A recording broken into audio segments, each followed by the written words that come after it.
دكتور عبد السند يمامة والمرشح الرئاسي. لو رئيس جمهورية وموجود حاليا دلوقتي ولقيت النار على حدودنا، يعني ايه؟ يعني اللي بيحصل في غزة وعدوان إسرائيلي النهارده احنا مش لازم ناخد موقف.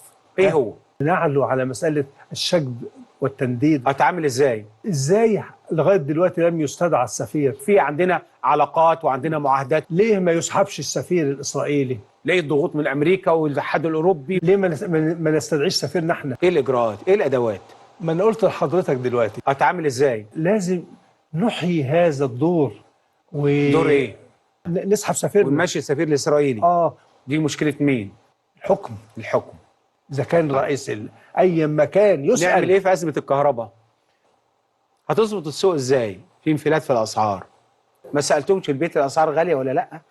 احنا هنا شفنا بكل اسف مظاهرات محدوده جدا تمت لنصرة غزه، اتقبض على ناس منهم. يعني مهما حاولت تدعي الناس للمشاركه وللخروج من حاله الاحباط والعزوف عن المشاركه، وانت حابس ناس واخد بالك مسكتهم في مظاهره كانت طالعه تضامنا مع غزه، ايا كان الكلام اللي هيتقال مش مقنع ان يبقى في ناس محبوسه لان طلعت تظاهر عشان غزه في مصر. نعم. يعني مش في بلجيكا. ما نقدرش نبتدي الكلام عن انتخابات الرئاسه قبل ما نبتدي الكلام عن غزه وما يحدث في غزه. ما يحدث من عدوان وحشي على غزه هو نتيجه لما اصاب مصر من ضعف. لا يعني عشان بس نفهم الحته. حضرتك ترى انه جزء من اللي بيحصل في غزه دلوقتي نتيجه لضعف الدوله المصريه الان. بالظبط. اللي وصلت نتنياهو انه يقول على العرب ان يصمتوا ويعمل كده. ايه اللي كان ممكن يحدث الان وما حصلش وانت تقدر تعمله؟ انا لو انتخبت رئيس جمهوريه اول بلد ازورها هي فلسطين، هي غزه. ان اعرب عن تضامني مع الشعب الفلسطيني ومع غزه من داخل غزه، داخل فلسطين. يا فندم هتدخل ازاي؟ خلينا حتى بعيد. الاسرائيليين يقصفوا موكب رئيس جمهوريه داخل غزه. اعتقد تبقى مصر يعني وصلت للدرك الان. عشان اي مصري يطلع من قطاع غزه بيبعت باسبوره الاول للسفاره المصريه في رام الله، والسفاره المصريه في رام الله تبعته للاسرائيليين والاسرائيليين يشيكوا عليه ده كان ليه علاقه بحماس ولا ملوش. اذا ملوش بتديله اوكي اطلع، اذا ليه بتقول لك لا ما يطلعش. انت عايز تقول لي ان المصريين بيسلموا الباسبورات بتاعت المصريين للاسرائيليين؟ بيبعتها لسفارتنا في رام الله، للسفاره المصريه في رام الله. ثم السفاره المصريه في رام الله بتبعت كشوفات للاسرائيليين بيشيكوا عليها. وده مش بس للمصريين، بس للمصريين بيقولوا المواطن المصري اللي قاعد في غزة عايز يرجع بلده، فمصر تستأذن تاخد إذن من إسرائيل. أنا عايزة أي مسؤول يرد عليا. هراء. تعبنا ارحمونا، احنا أولاد البلد مش عارفين نخشها. أي حد يقول كده هراء. والله بقعد في الشارع، والله بقعد في الشارع أنا وبنتي. غير صحيح على الإطلاق. احنا أولاد البلد ازاي ما نخشش؟ أي مواطن مصري موجود في غزة وعايز يرجع بلده يرجع.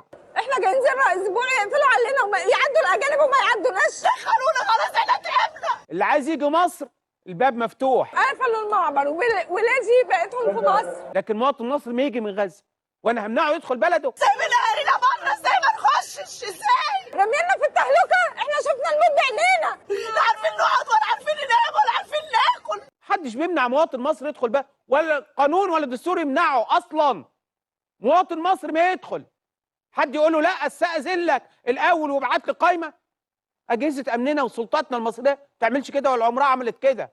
في الولايات المتحدة الأمريكية عملوا لنا قايمة إنه 2.5 مليون نوزعهم حسب السكان. مصر عندها 105 مليون، تاخد مليون وتاخد مليار و100 ألف ولا 100 مليون. دي واحدة بس. يعني ناخد مليون فلسطيني بمليار دولار؟ بمليار و100 ألف. رخيص ها؟ يعني إيه ده طلعت عيش في مصر. أما الدولة دي بترمي عيش لل75 مليون اللي بياكلوا عيش. إيه الرقم؟ طيب يعني دي واحدة بس. معلش اصل انا الحته دي بقى بتجنني دايما. يكون في فلوس. ايه العرض يعني؟ ايه الاوفر يعني؟ هو الجدول اهو. مصر تاخد مليون. طب دي واحده معلش انا اسف، الاسعار بس. العراق هتاخد مليار دولار. هتاخد ربع مليون. وتاخد ربع مليون، واحنا ناخد مليون بمليار و300. اللي ياخد مليون فلسطيني زي اللي ياخد 250,000، ويبقى الفرق 300 مليون. مش عدل والله يا فندم، ده كلام فارغ.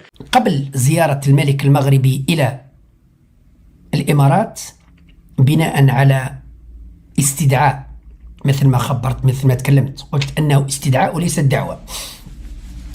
استدعاء كونفوكاسيون، بعثوا له كونفوكاسيون راح تحضر. قلت أنه فيه شيء يطبخ، أمر يحضر ويطبخ على نار هادئة، وبكل صراحة باش ما نغطيوش الشمس بالغربال.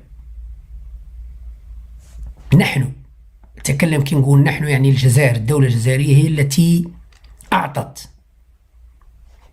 الضوء الأخضر وأعطت مبرر وحجة لدول الخليج خاصة السعودية والإمارات أنهم يتخذوا بعض القرارات وبعض العقوبات، نعم، وبعض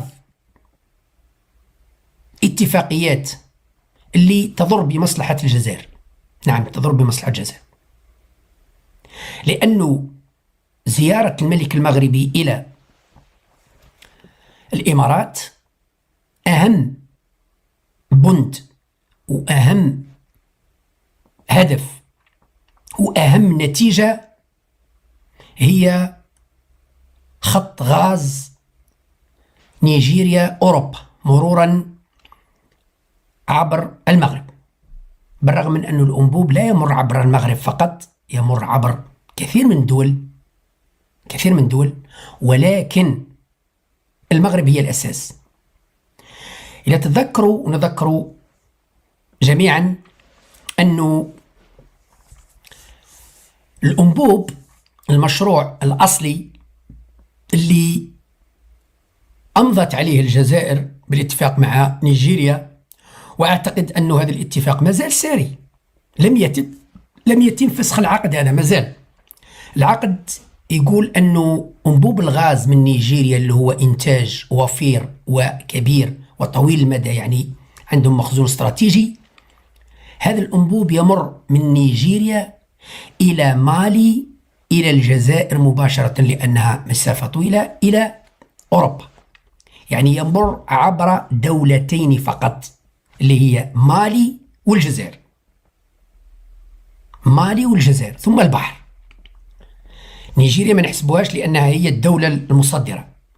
إذن العبور راح يكون على دولتين فقط اللي هي مالي والجزائر، وبالتالي راح تكون عوائد أو فوائد هذا الأنبوب مهمة لدولتين اللي هما نيجيريا طبعا ومالي والجزائر. مالي مستفادة من الغاز لأنه ما عندهمش غاز كافي، إذن رايحين ياخذوا حقهم، حصتهم ياخذوها غاز. قال أنتم نعطوكم مثلا، قال فائدتكم في العام $1 مليار، نعطوها لكم غاز، تحبوا تدوا 500 مليون دولار غاز و500 مليون دولار كاش، نعطوها لكم دراهم نعاونوكم، روز ولا عدس ولا دب راسكم ماكله. الجزائر ليست بحاجة إلى غاز لأنه عندها الغاز. يعني كنا احنا رايحين نربحوا مثلا، مانيش عارف بالتقريب، لكن مثلا كنا رايحين نربحوا مليار دولار كل سنة، طبعا أكثر لكن أعطيت بالتقريب $1 مليار في السنة عوائد من غاز نيجيريا. ما نحتاجوش الغاز، لسنا بحاجة إلى استهلاك الغاز النيجيري لأنه عندنا غاز جزائري. يعني احنا رايحين نكروا لهم الأرض، نكروا لهم التراب نتاعنا، ونعاونهم طبعا في الأنبوب، لكن الفوائد راح ترجع للجزائر، الخزينة الجزائرية من عائدات الغاز تاع نيجيريا. هذا هو الفكرة. الآن الإمارات تتكفل بتمويل هذا الأنبوب الذي يمتد على مسافة أطول، نعم أطول وأكثر تكلفة. لماذا أكثر تكلفة؟ لأنه أولا طويل، ثانيا لأنه يمر عبر العديد من الدول، وهذه الدول كلها راح تستفاد من الغاز أو دراهم. شوفوا معايا هذه الصور مثلا، هذه الصورة هذه الصورة اللي الأنبوب الغاز. في البداية كان من المفروض يمر عبر نيجيريا إلى مالي، مرورا ممكن بالنيجر أو بوركينا فاسو، واحتمال كبير النيجر طبعا، إلى الجزائر، يعني دولتين فقط. الآن شوفوا على من يمر، رايح يمر على بوركينا فاسو، لا مش بوركينا، بوركينا فاسو الخط اللي راح المالي، لأنهم رايحين يعطوا خط المالي. يمر على البنين، الطوغو، غانا، ساحل العاج، ليبيريا، سيراليون، غينيا بيساو، موريتانيا، يعني يمر على 1000 كما يقول لك الناس بلاد وبلاد، يعني راح يمر على 1000 بلاد وبلاد. وبالتالي إذن راح يمر على عدد كبير من الدول ليصل إلى مثل ما شفتوا الصورة، ليصل إلى إسبانيا ثم البرتغال، منها إلى فرنسا، إلى حتى بريطانيا. إذن هذا المشروع اللي هو راح يكون أكثر تكلفة وممكن يعني يأخذ وقت أكثر ومصاريف أكثر، هذا راح تكفل به الإمارات، لأن هذه الدول الفقيرة اللي يمر عليها الغاز من نيجيريا إلى غاية إسبانيا، كلها دول فقيرة لا تستطيع أن تساهم ب4 أفراك في الأنبوب، عكس الجزائر التي كانت مبرمجة أنها ستساهم في إنجاز هذا المشروع. على الأقل الأنبوب الذي يمر من أقصى الجنوب الجزائري إلى أقصى الشمال إلى البحر تكفل به الجزائر طبعا، ومن بعد تستفيد تنحيه من الأرباح. لكن بالنسبة للدول اللي مر عليها الأنبوب هذا اللي راح يروح هاي وذني، رايح الدول كلها فقيرة، وبالتالي لا تستطيع أي دولة أن تساهم في تمويل هذا المشروع. ممكن نيجيريا تمول 20% تقريبا أو أقل، و80% اللي باقية أو أكثر تمولها الإمارات. السؤال مطروح، هل الإمارات بحاجة إلى هذا المشروع لزيادة مثلا أرباحها أو تجارة؟ طبعا لا، عندها 2000 مشروع اللي ممكن تربح فيه أكثر، وفي أماكن أخرى وفي قطاعات أخرى، مش فقط في قطاع الغاز، في قطاعات أخرى.